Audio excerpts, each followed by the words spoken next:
नमस्कार. अतिशय महत्त्वपूर्ण किचन टिप्स. टिप क्रमांक 1. आलं विकत घेताना आपण गुळगुळीत आणि स्वच्छ दिसणारं आलं विकत घेतो. असं चमकदार आलं खरं तर रसायनांच्या मदतीने साफ केलं जातं. त्यामुळे आलं घेताना नेहमी जुनं दिसणारं किंवा माती लागलेलं आलं विकत घ्या. टिप क्रमांक 2. पालकची भाजी जास्त चविष्ट बनवण्यासाठी पालकच्या भाजीला उकळी आल्यानंतर त्यामध्ये मीठ घाला.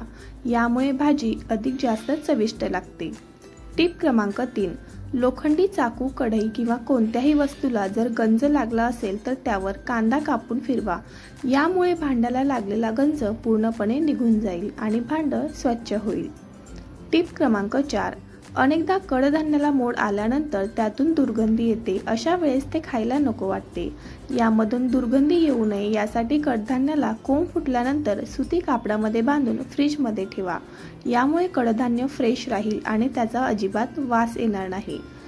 टिप क्रमांक 5. वयाच्या 40 नंतर चेहऱ्याचा रंग बदलतो, सुरकुत्या येतात. सूर्याच्या प्रकाशामुळे चेहऱ्याचा घट्टपणा कमी होऊ लागतो.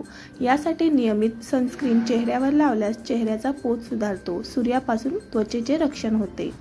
टिप क्रमांक 6. शिळी चपाती खाल्ल्याने पचनसंस्था सुधारते, पोट साफ होतं आणि बद्धकोष्ठतेपासून आराम मिळतो. टिप क्रमांक 7. कोशिंबीर किंवा रायतं करताना सुरुवातीला मीठ कधीच घालू नका. ज्यावेळी आपल्याला कोशिंबीर सर्व्ह करायची आहे त्यावेळेस त्यामध्ये मीठ घाला. जर आपण कोशिंबीर करतानाच मीठ घातलं तर कोशिंबीर आंबट लागते. त्यामुळे ही टिप नक्की लक्षात ठेवा. टिप क्रमांक 8. अनेकदा सॅलड कापून घरामध्ये असाच ठेवला जातो आणि योग्य वेळेस खाल्ले गेले नाही तर ते फेकले जातात. अशा वेळेस फेकून न देता बारीक चिरून पिठामध्ये मिक्स करून त्याचे थालीपीठ बनवू शकता. अगदी हेल्दी ब्रेकफास्ट तुमचा तयार होतो. टिप क्रमांक 9. जर तुम्ही ब्रेकफास्टमध्ये उपमा बनवत असाल तर उपमा बनवताना पाण्यासोबत थोडं दही घाला. असं केल्याने उपम्याची चव तर चांगली येईलच, शिवाय उपमा मोकळा आणि मऊ होईल. टिप क्रमांक 10. 1 चमचा ओवा उकळून रात्री प्यायल्यामुळे पोटाची व कमरेची चरबी दूर होते व वाढत्या वजनाची समस्या देखील दूर होते. टिप क्रमांक 11.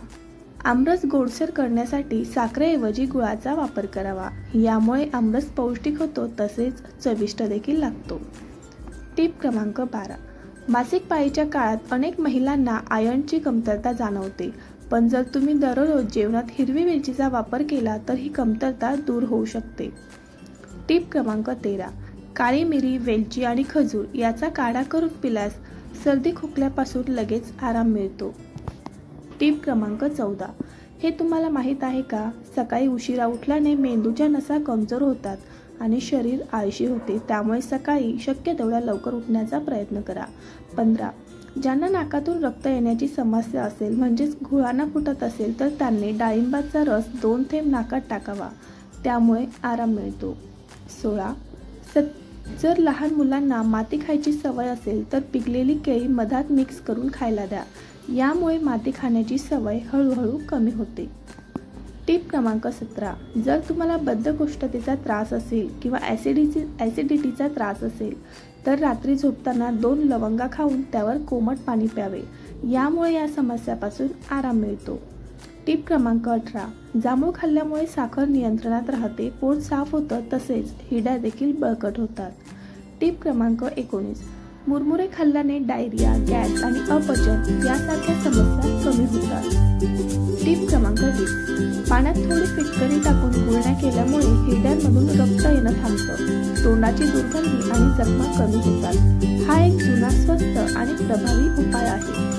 21. डेंग्यू झाल्यास शरीरातील प्लेटलेट्स कमी होतात. अशा वेळी केळीचं सेवन करावं म्हणजे आपले प्लेटलेट्स नियंत्रणात राहतात. दररोज आहारात खजूर, बीट, डाळिंब, टोमॅटो याचं सेवन करावं. यामुळे नैसर्गिकरित्या रक्तवाढीस मदत होते. शिवाय कच्च्या कांद्याचं सेवन केल्यामुळे रक्त वाढते. टिप क्रमांक 3. चण्याची डाळ कच्च्या दुधात भिजवून ठेवा आणि सकाळी त्याचं सेवन करा. अवघ्या या एका उपायाने महिनाभरामध्ये तुमच्या शरीराचा दुबळेपणा कमी होईल. टिप क्रमांक 24. केस गळती कमी करण्यासाठी आहारात मेथीदाणे, कढीपत्ता, आवळा या गोष्टींचा समावेश करावा. मोरिंगा पावडर म्हणजे शेवग्याच्या पानांची पावडर. यामध्ये इतकी शक्ती आहे की दुधापेक्षा 17 पटीने जास्त कॅल्शियम असते. गाजरापेक्षा 10 पटीने जास्त व्हिटॅमिन ए असते. त्यामुळे रोज 1 चमचा आहारात मोरिंगा पावडरचं सेवन करावं.